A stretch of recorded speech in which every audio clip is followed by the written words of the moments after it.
Hello বন্ধুরা, কেমন আছো তোমরা সবাই? শুভ দুপুর সবাইকে।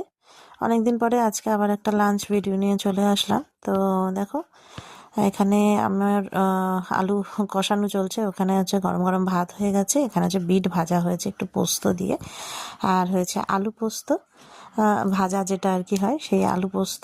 আর করেছি আজকে ভেজ ডাল, বিট গাজর গাজর বিনস দিয়ে মুগ ডাল ভেজ ডাল করেছি। আর হচ্ছে এখানে হবে ধোকা। তো সেই ধোকারই আলুটা কষানো এখন চলছে। এই দেখো, এদিকে দেখো আমার হয়ে গেছে। আর আমার সবাই জানো আমার রান্না সকালবেলা হয়, মানে সকাল তাড়াতাড়ি হয়ে যায় আমার রান্না, তো সেই জন্য ভিডিওটাও আমার তখনই করা।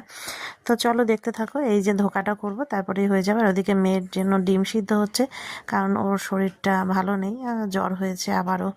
তো ওকে নিয়ে ডাক্তারের কাছে যাব, সেই জন্য তাড়াতাড়ি করে আমি রান্নাটা করে নিয়েছি, করে নিয়ে ওর বাবা আর আমি যাবো। তো চলো দেখতে থাকো, ভালো লাগলে লাইক করো, শেয়ার করো, কমেন্ট করো। টাটা।